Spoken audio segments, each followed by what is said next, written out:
దేవునికి మహిమ కలుగును గాక. ప్రభు పేరట మీ అందరికి వందనాలు, శుభాలు. మరణాత. ప్రభునందు ప్రియ దేవుని సంగమ, దేవుని బిడ్డలారా, ప్రభు పేరట మీ అందరికి వందనాలు, శుభాలు మరొకసారి తెలియపరుస్తున్నాను. ఈ సమయంలో దేవుని వాక్యం నిమిత్తం ప్రార్థన చేసుకుందాం. ప్రార్థన. మహోన్నతుడా, మహాగణుడు అయిన మా దేవా, నీకు వందనాలయ్యా. సమయంలో నీ లేఖనమును బట్టి ప్రభా, నీ బిడ్డలుగా మేము ప్రార్థన చేయించుండగా నీ ఆత్మ నడిపింపు, నీ సన్నిధి కాపుదల నాకు మాకు తోడుగా, రక్షణగా, మేలుకరముగా, దీవెనికరముగా ఉంచి నడిపించమని నీ దేన దాసుడి నన్ను నీ ఆలోచన చేత నింపి నీ బిడ్డలతో మీరే మాట్లాడమని మీ ఆత్మ నడిపింపు మాకు దాయిచ్చమని క్రీస్తు ప్రభువు నామమున అడుగుచున్నాను పరమ తండ్రి, ఆమేన్. దేవుని సహాయం మనకు తోడుగా ఉండి ముందుకు నడిపించునుగాక, ఆమేన్.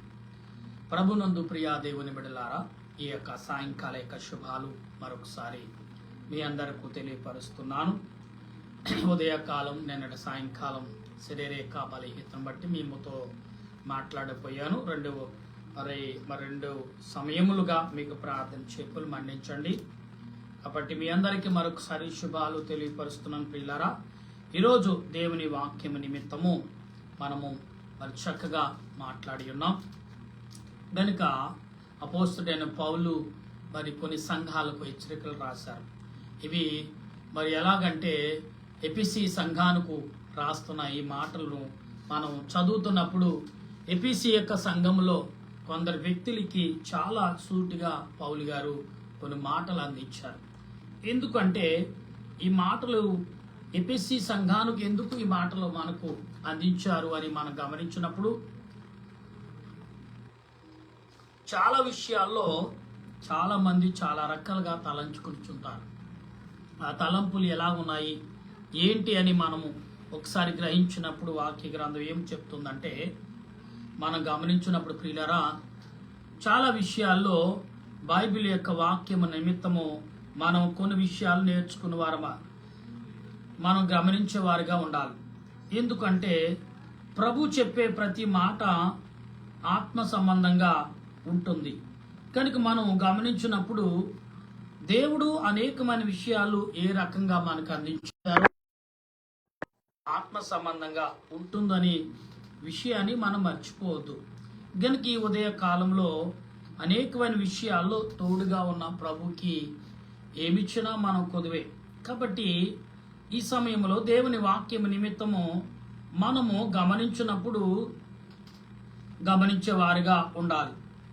ఎందుకంటే ప్రభు చెప్పే ప్రతి మాట ఎలా ఉంటుందంటే అనేకమైన విధములుగా ఉంటుంది. అది ఎలాగూ అని మనం గమనిస్తే ఇక్కడ ప్రభు చెప్పే మాట మనం చదువుతున్నప్పుడు ఎపిసి పత్రిక 3వ అధ్యాయము 1 నుండి, ఈ హేతువు చేత అన్యజనులైన మీ నిమిత్తము క్రీస్తు యేసు యొక్క ఖైదునైన పౌలను నేను ప్రార్థించుచున్నాను. ఇక్కడ ఏమంటున్నాడు? నేను అన్యజనుల నిమిత్తము క్రీస్తు యేసు యందు యొక్క మరి పనివాడిగా, సేవకుడుగా అన్యులైన మీ కొరకు, పౌలైన నేను మీ కొరకు ప్రార్థన చేస్తున్నాడు. అంటే ఎవరి కొరకు అంటే తన సహోదరుల నిమిత్తం ప్రార్థన చేస్తున్నాడని పౌలు గారు ఇక్కడ స్పష్టంగా చెప్తున్నాడు. పౌలు గారు పుట్టు క్రైస్తవుడు కాదండి, అన్యుడు. ఇతడు ప్రభు అంటే ఎరగనవాడు, ఎరిగిన ప్రభు బిడ్డలని హింసపెట్టినవాడు, శోధించినవాడు అనొచ్చు. అయితే పౌలు గారికి ఒక బిరుదు ఉంది, శోధకుడు అని ఒక బిరుదు ఇచ్చారు ఆనాడు ప్రజలు. ఇతడు శోధకుడు, శోధించేవాడు. అలాగే ఆనాడు ఎట్లార్క ఏ బిరుదులు ఉన్నాయి ఆ బిరుదులు కూడా ఆనాడు కాలంలో సౌలు గారికి కూడా ఇచ్చారు. అయితే ఇతడు సౌలు గారు ఎప్పుడైతే ప్రభువును దర్శించాడో అప్పుడు తన బంధువుల కొరకు, తన వారి కొరకు పౌలు గారు కన్నీరు కార్చడం మొదలుపెట్టాడు. ఎలాగంటే ఏ రీతిగా నశించిపోతున్నారో తన ప్రజలు, ఆ ప్రజల కొరకు ప్రార్థించడం మొదలుపెట్టాడు ప్రియులారా. గనుక మనం ఆలోచన కలిగినప్పుడు ఇక్కడ విషయాలు గమనించేవారుగా ఉండవలసిన వారమై ఉన్నాం. ఎందుకు పౌలు గారు ఆ రీతిగా ప్రవర్తించాడు అంటే, దేవుడు తన క్రియలను ఆలోచించినప్పుడు ఏ రీతిగా మనము ప్రవర్తిస్తున్నామో ప్రవర్తన బట్టి సమాధానం చెప్పాలి. ఇక్కడ ఏమంటున్నాడంటే ఆయన, మీ కొరకు నాకు అనుగ్రహింపబడిన దేవుని కృపణ విషయమై ఏర్పాటు గూర్చి మీరు విని ఉన్నారు.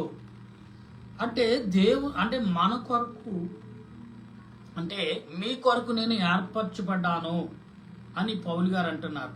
ఎవరి కొరకు అంటే మనుషుల కొరకు ఏర్పరచబడ్డాను, మీ కొరకు నేను ఏర్పరచబడ్డాను, ఒక పౌలుగా మీతో మాట్లాడుచున్నాను అంటున్నాడు. ఇక్కడ క్రీస్తు మర్మము దేవదర్శనం వలన నాకు తెలియపరచబడే సంగతి గురించి మునుపు సాక్ష్యముగా రాసితిని. మీరు దానిని చదివిన ఎడల దానిని బట్టి ఆ క్రీస్తు మర్మమును గూర్చి నాకు కలిగిన జ్ఞానము గ్రహించుకొనగలను. అంటే ఇక్కడ ఏమంటున్నాడు, దాని గురించి క్రీస్తు ఇచ్చే జ్ఞానం బట్టి నేను గ్రహించుకోగలను, దాని నిమిత్తం మీ కొరకు ప్రార్థన చేయగలను అనే విషయాన్ని పౌలు గారు చెప్తున్నాడు. ప్రియులరా, ఈ యొక్క ఆ విషయాలు 5వ వచనం కాని మనం చదువుతున్నప్పుడు 5వ వచనం అంటున్నాడంటే, ఈ మర్మము ఇప్పుడు ఆత్మ మూలముగా దేవుని పరిశుద్ధులకును అపోస్తులకు ప్రవక్తలకును బయలుపరచబడి ఉన్నట్లుగా పూర్వకాలము యందు మనుషులకు తెలియపరచబడి ఉన్నది. ఈ మర్మం ఏదనగా అన్యజనులు సువార్త వలన క్రీస్తు యేసునందు యూదులతో పాటు సమాన వారసులకు ఒక శరీరమందు సాటి అవయవములు వాగ్దానములు పాలివారమగుదగురై ఉన్నదని. అంటే ఇక్కడ మన దేహము దేనితో పోలి ఉందంటే క్రీస్తు శరీరముతో పోలుందని పౌలు గారు గ్రహించిన వాడిగా కనబడుతున్నాడు. అంటే పౌలు గారు ఎందుకు ఈ గ్రహింపును మనకు చెప్తున్నాడంటే, నేను నా దేహము మన దేహము దేనితో పోలి అంటే ఏకత్వమైందంటే క్రీస్తు శరీరముతో ఏకత్వమైంది. అందుకే దురాత్మ సంబంధమైన ఏకత్వం కలిగి ఉంటే క్రీస్తును చూడలేకపోయింది పౌలు గారు. కానీ క్రీస్తుని ఎదుర్కొన్నాడు పౌలు గారు. క్రీస్తుతో మాట్లాడాడు, ప్రభుతో మాట్లాడి ఆయన ఉచ్చరించాడు, ప్రభుతో మాట్లాడాడు, ప్రభుతో ఉచ్చరించాడు, ప్రభువాని ప్రశ్నించాడు. ఈ ప్రశ్నకు తర్వాత అప్పుడు అర్థమైంది పౌలు గారి, అంటే నా దేహము దేవుడి అలంకరించిన దేహం, నాలో ఉన్న ప్రాణము ఆయన అలంకరించిన ప్రాణం, కాబట్టి నేను ప్రభువును చూడగలుగుతున్నాను అని గ్రహింపు కలిగి ఇప్పుడు మనతో మాట్లాడుతున్నాడు. ఇక ఎపిఎస్ సంఘానికి మాట్లాడుతున్న మాటలు ఏంటంటే, ఇదిగో మీరు ప్రభు యొక్క ప్రతినిధులుగా, ప్రభు యొక్క బిడ్డలుగా ఉన్నారు. అంటే గ్రహింపు ఎప్పుడంటే, ఎప్పుడైతే మనం క్రీస్తు శరీరము క్రీస్తు ఆత్మ ధరించుకున్నాం అనుకుంటున్నామో అప్పుడు ఖచ్చితంగా ప్రభువును చూడగలుగుతాం, ప్రభుతో మాట్లాడగలుగుతాం. మన మాటలు ప్రభు వింటాడు. ప్రభు మాటలు అప్పుడప్పుడు వింటున్నాం. చాలా మంది మేము ప్రభు మాటలు విన్నానండి, నాకు ఏదో స్వరం చెప్తుందండి, ఆ స్వరము నేను గమనించలేకపోతున్నానండి అన్నప్పుడు, ప్రియులరా ఇక్కడ చూడండి, సౌలు ఏమండి అననయ్య అన్న తన కుమారుని కన్నా తర్వాత దేవునికి అప్పగించింది. దేవునికి అప్పగించినప్పుడు యెషయా భక్తుడు ఏమండి ఆ శిశు కుమారుని అడుగుతాడు, ఏమండి ప్రభు పిలిచినప్పుడు ఏమంటున్నాడు, ప్రభువా అని గురువుగారు నన్ను పిలిచారని అడుగుతాడు యెషయా భక్తుడు. ఎందుకంటే అప్పుడు ఆ యవనస్తుడు దేవుడి యొక్క స్వరం విన్నాడంటే, గమనించండి, దేవుని ఆత్మ మనలో మన దేహాన్ని ఆవరించుకున్నదని గమనించాలి. అందుకనే మనం దేవుని మాటలు వింటాం, దేవుని మాటలు గ్రహింపగలిగిన ఆలోచన మనకు దక్కుతుంది. అలాగే దేవుని మాటలు చదివి దాన్ని నెవరవేసుకునే శక్తి కూడా మనకు దక్కుతుంది. అందుకే చదువులేని వారు చాలా మంది, నిజంగా సంగతి తెలుసా, చదువు కలిగిన వాడి కంటే చదువు లేని వాడే చాలా జ్ఞానం కలిగి ఉంటాడు. ఎందుకంటే చదువు మీద ఆధారపడ్డ అతను తన జ్ఞానం మీద ఆధారపడి ప్రయాణం చేస్తాడు. తన జ్ఞానం మీద ఆధారపడి తన జ్ఞాపశక్తి మీద ఎక్కువగా ఆధారపడి ఉంటాడు చదువు లేని వారు. అందుకే చూడండి, చదువుకున్న వాడి కంటే చాకలవాడు మేలని అంటారు. ఎందుకంటే చాకలవాడి చేతుల్లో సబ్బునై లేనా అన్నాడు దేవుడు.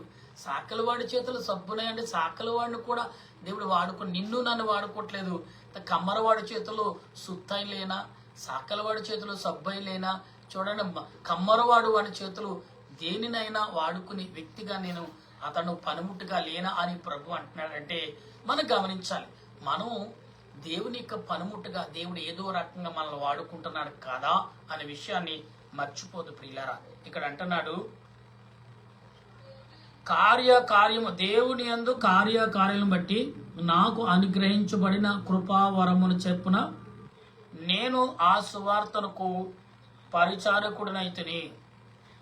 దేవుడు మన ప్రభు అయిన క్రీస్తు యేసునందు చేసిన నిత్య సంకల్పం చెప్పున పరలోకమును, ప్రధానులకును, అధికారులకును, సంఘము ద్వారా తన యొక్క నానా విధములైన జ్ఞానము ఇప్పుడు తెలియబడవలని ఉద్దేశించి శోధింప సఖ్యము కాని క్రీస్తు ఐశ్వర్యమును అన్యజనులలో ప్రకటించుటకును సమస్తమును సృష్టించిన దేవుని యందు పూర్వకాలము నుండి మరుగయున్న ఆ మర్మమును గురించిన ఏర్పాటు ఎట్టిదో అందరికి తేటపరచుటకును పరిశుద్ధులందరిలో అత్యల్పులుడైన నాకు ఈ కృప అనుగ్రహించును. ఆయన యందు విశ్వాసము చేత ధైర్యమును నిర్భయమైన ప్రవేశమును ఆయనను బట్టి మనకు కలిగి ఉన్నది.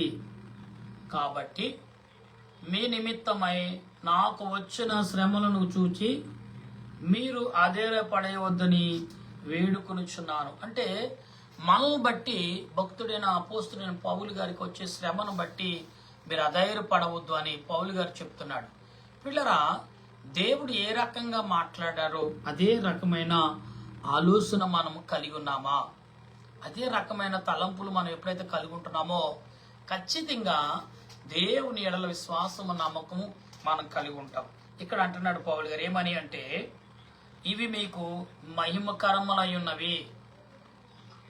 ఈ హేతువు చేత పరలోకమందును భూమి మీద ఉన్న ప్రతి కుటుంబమును ఏ తండ్రిని బట్టి కుటుంబమని పిలువబడుచున్నదో ఆ తండ్రి ఎదుట నేను మోకాలుని, మీరు అంతరంగ పురుషుని యందు శక్తి కలిగి ఆయన ఆత్మ వలన బలపరచబడినట్లుగాను క్రీస్తు మీ హృదయములలోను విశ్వాసమును ద్వారా నివసించినట్లుగాను తన మహిమ ఐశ్వర్యం చొప్పున మీకు దయచేయవలనియు మీరు దేవుని సంపూర్ణత యందు పూర్ణులగునట్లు ప్రేమయందు వేరుపడి స్థిరపడి సమస్త పరిశుద్ధులతో కూడా దాని వెడల్పు, పొడుగు, లోతు, ఎత్తు ఎంతో గ్రహించుటకునకు జ్ఞానమునకు క్రీస్తు ప్రేమను తెలుసుకున్నటకును తగిన శక్తి గలవారు కావాలననియు ప్రార్థించుచున్నాను. చూసారా ఎంత చక్కగా చెప్తున్నాడు. అంటే పౌలు గారు మాట్లాడే ప్రతి మాట ఎవరి గురించి మాట్లాడుతున్నాడు? ఆయన అందరు మన కొరకు, మన కుటుంబాల కొరకు పౌలు గారు మాట్లాడుచున్నాడు. అంటే ప్రియులారా, ఈ పౌలు గారు మాట్లాడుతున్న ప్రతి మాట దేని సంబంధంగా ఉందంటే ఆత్మ సంబంధంగా కనబడుచున్నది. ఈ ఆత్మ సంబంధమైన ఈ యొక్క మాట ఎలా ఉందంటే చాలా విలువలతో కూడిన మాటగా మనకు అనుగ్రహించబడుతుంది. కనుక మనం ఎలా గమనించాలంటే ఈ మనం కార్యసాధ్యమైన అడుగుడు వాటికన్నిటికంటేను ఊహించుడు వాటికంటేను అత్యుత్తముగా చేసాయ శక్తికి దేవునికి క్రీస్తు యేసు మూలముగా సంఘములో తరతరములు సదాకాలము మహిమ కలుగును గాక ఆమేన్. అంటే ఇక్కడ ఎపిసి సంఘానికి ఈ మాటలన్నీ కూడా పౌలు గారు వివరిస్తున్నారండి. ఎందుకంటే పౌలు గారు చెప్పే ప్రతి మాట ఎలా ఉందంటే ఆత్మతో కూడిన మాటలుగా ఉన్నాయి. పౌలు గారు సామాన్యంగా ప్రకటించట్లేదు, సామాన్యంగా బోధించట్లేదు. అతను ఏ రకంగా బోధిస్తున్నాడు అంటే దేవుని వాక్యమును గ్రహింపగలిగి, దేవుని వాక్యములో యోచన కలిగి, దేవుని వాక్యములో అనేక విషయాల్లో పరిమితుడై అంటే నేర్చుకున్నవాడై, దేవునిని గ్రహించిన వాడై, ఈ దేహము నాకు నేను సృష్టించినది కాదు, నా పితరులు ఇచ్చింది కాదు, కాబట్టి దేవుడే స్వయముగా ఇచ్చినవాడు. దేవుడే స్వయముగా అందించినవాడు, దేవుడే స్వయముగా బలపరిచినవాడు, దేవుడే స్వయముగా అనుగ్రహించి ఆదరించినవాడని పౌలు గారు గ్రహించాడు. ఈ ఉదయ కాలంలో మనం అనేకమైన పనుల్లో ముందుకు సాగం. ఇప్పుడు ప్రియులారా, పండుగ వాతావరణం మరి నిన్నటితో మరి ఈ రోజుతో కూడా నిన్నటితో కంప్లీట్ అయింది. అయితే ఇప్పుడు చాలా మంది ఈరోజు శనివారం, ఈరోజు కూడా మరి ప్రయాణం చాలా మంది వారు మరి హైదరాబాదు పట్టణాన్ని వారి గ్రామాల నుంచి తిరిగి ప్రయాణంతో వారు సిద్ధపడతారు. కాబట్టి ఇదంతా కూడా ఎందుకు చెప్తారంటే, పండుగలు ప్రతి సంవత్సరం వస్తున్నాయి, కానీ మనుషులని వారే ఉండట్లేదు. ఎందుకు ఉండట్లేదు అంటే, మనం సజీవముగా ఉండాలంటే మనం మంచి ఏంటో చెడు ఏంటో గ్రహించేవారిగా ఉండాలనేది లేఖనం చెప్తుంది. ఇక్కడ ప్రతి మనుషుడు కూడా శరీర సంబంధంగా ఆలోచన కంటే వారి ఆలోచన ఏ రకంగా ఉంటుంది, రాబోయే తరం వారికి ఏమిస్తున్నాం. ఇక్కడ పౌలుగా చెప్తున్నారు ఏంటంటే, ఎపి సంఘానికి ఇక్కడ ఇదిగో మీ రాబోయే తరము కొరకు మీరు ఏమైనా ఆలోచించగలిగి ఉన్నారా? లేకపోతే మీ జీవితాల కోసం మీరేమైనా ఆలోచించారా? మీ జీవితాలు ఏ రకంగా దేవుడు ఏర్పరిచాడో, దేవుడు ఏ రకంగా సిద్ధపరుస్తున్నాడో, దేవుడు ఏ రకంగా ఆలోచిస్తున్నాడో అదైనా మీరు గ్రహించాలని ఇక్కడ సంఘాలకు హెచ్చరికలతో కూడిన ఉత్తరాలు రాస్తున్నాడు. ఈ రోజున ఆ ఉత్తరం నీకు కూడా మనకు కూడా వివరించబడుతుంది. ఆ ఉత్తరం ఏదంటే ఇదే లేఖనమే ఉత్తరముగా ఆనాడు ప్రకటించేవాడు. ఆ లేఖనాలు ఎందుకు అంటే, ఇంతమంది విషయాల్లో దేవుడు ఎందుకు ఎంత జాగ్రత్తలు తీసుకుంటున్నాడు, ఎందుకు వారి కోసం నన్ను ఏర్పరచుకున్నాడు, అది గ్రహించాడు పౌలు గారు. ఈనాడు అధికారులు కానీ, ప్రధానమంత్రుడు మొదలుకొని, మన ఇండియా ప్రెసిడెంట్ మొదలుకొని, గ్రామంలో ఉన్న ఒక వాలంటీర్ అంటే ఒక నెంబర్గా ఉన్న ప్రతి నాయకుడు కూడా ఆలోచించవలసింది ఏంటంటే, దేవుడు ఎందుకు ఈ స్థాయి నాకు ఇచ్చాడు, ఎవరి కొరకు ఇచ్చాడు, దేని కొరకు ఇచ్చాడు, నేను చేయవలసిన స్థాయి ఏంటి, నేను చేయవలసిన పని ఏంటి. ఈ పనిలో ఎవరైతే ఆలోచించి ముందుకు సాగుతున్నారో గౌరవం దొక్కుతుంది, మర్యాదలు దొక్కుతున్నాయి. తర్వాత నువ్వు హెచ్చించబడే స్థితి దేవుడు ఇస్తాడు. ధర్మం అనేది ఒకటి ఉంది. ఆ ధర్మం అనే మనం న్యాయమైన ఒక ధర్మం అనే ప్రవేశంలో ఒక దారిలో ప్రవేశించినప్పుడు, ఆ ప్రవేశంలో ఆ ధర్మం అనే దారిలో నువ్వు నడుస్తున్నప్పుడు ఆ దారి నువ్వు ఎలా నడవాలో నీకు నిర్ణయం చేస్తుంది. ఆ ధర్మం అనే దారి ఒక్కసారి ఏర్పరిచాడు దేవుడు అనుకోండి, నీ అంతలో నువ్వు తప్పు చేసి ఆ దారి తప్పాలి తప్ప దేవుడు మాత్రం తప్పించేవాడు కాదు. అందుకే ధర్మము గురించి పౌలు గారు, సత్యాన్ని గురించి పౌలు గారు, నీతి గురించి పౌలు గారు ఇలాగ సంఘాలకు ఉత్తరాల ద్వారా ప్రకటిస్తున్నాడు. నీకు నాకు ఏ రీతిగా ఇదే అండి. ఆనాడు ఉత్తరాలు, ఈనాడు వాక్యం ద్వారా నీతో నాతో మాట్లాడుతున్నాడు.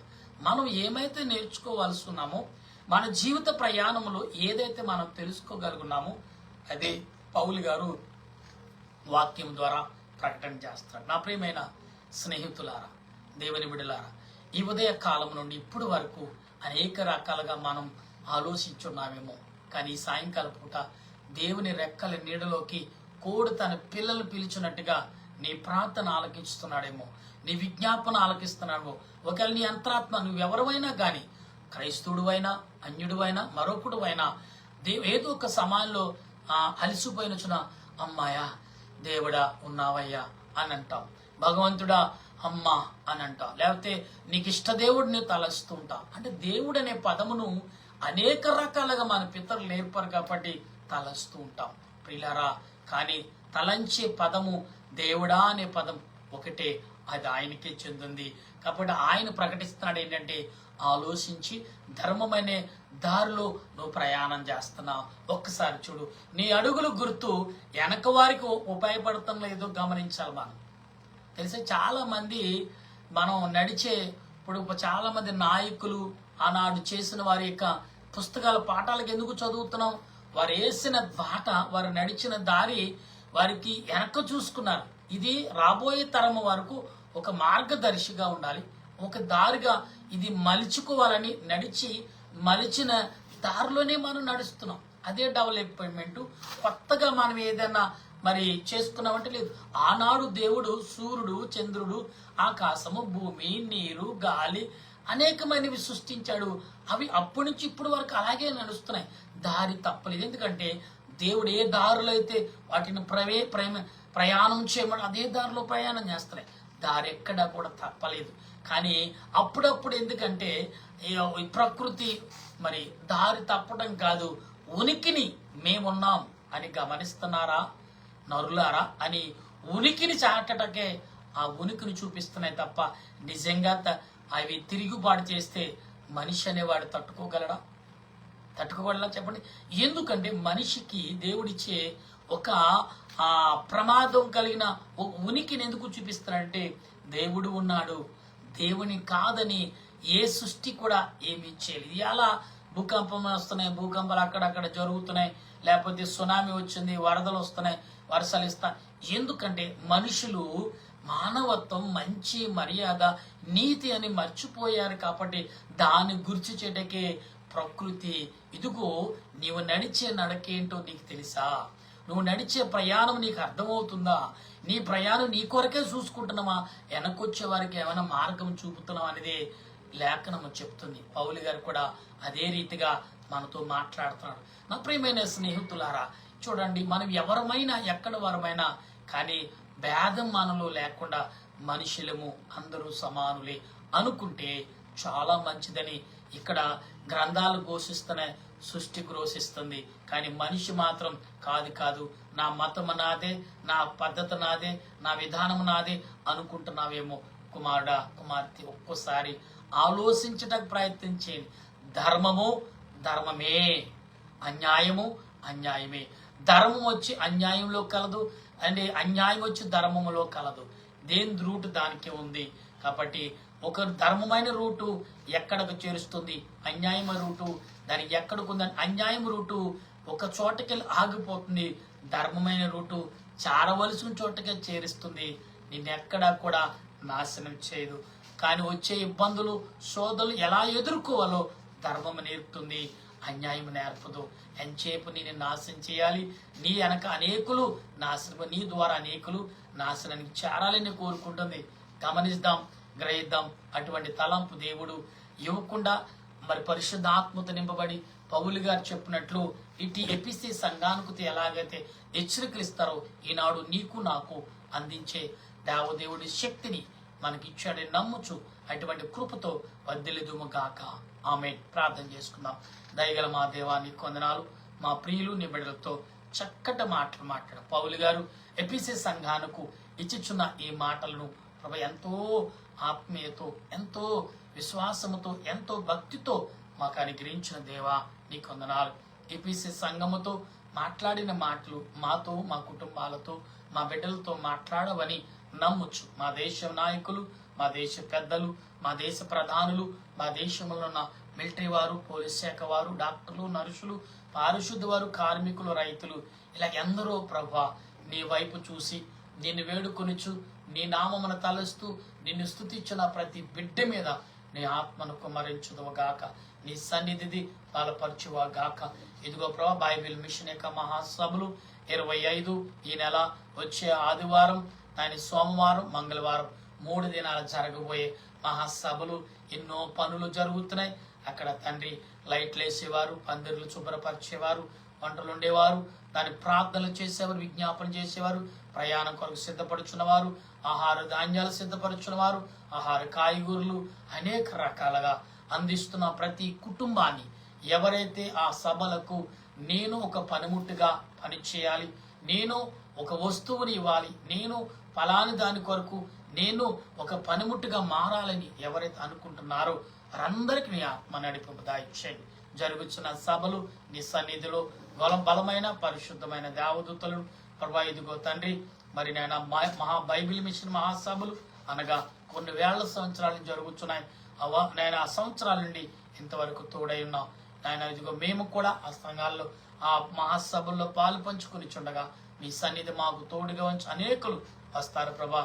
కాబట్టి అందరికీ మేలుకరంగా, దీవెనికరంగా, కుల మత భేదం లేకుండా అందరూ ఆ స్థలంలో దీవించబడినట్లు మీ సహాయం దయచేసి ఈ రాత్రికి ఎవరైతే వింటున్నారో వారికి, వారి కుటుంబాలకు మేలుకరముగా, దీవెనికరముగా ఆశీర్వాదం అనుగ్రహించి నడిపించమని క్రీస్తు నామమున అడిగి ప్రార్థన చేయించున్నాను పరమ తండ్రి, ఆమె. మన తండ్రి ఆమె పరలోక మా పరమ తండ్రి, నీ నామను పరిశుద్ధపరచునుగా, నీ రాజ్యం వచ్చునుగా, నీ చిత్తం పరలోకమందు నెరవేరినట్టు భూమి మీద నెరవేరునుగా.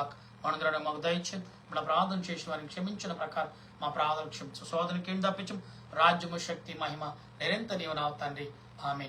ఏసరత్వమేచ్చే అపవాదిలో ప్రవేశరత్వమేచ్చే అపవాది ప్రవేశ సంపూర్ణ విజయం అపవాదిగా అంతకు నాశ. హల్లెలూయా హల్లెలూయా. స్తోత్రం స్తోత్రం. ఆమేన్ ఆమేన్ ఆమేన్. మన తండ్రి అయిన దేవుని ప్రేమ, త్రియేక దేవుని కృప, పరిశుద్ధాత్మ యొక్క జీవితం ఇప్పుడు ఎల్లప్పుడూ సదా తోడుగా ఉండి ఆయన రాకడకు సిద్ధపడుతుమగాక. ఆమేన్ ఆమేన్ ఆమేన్. మీ అందరికి వందనాలు. మరణాథ.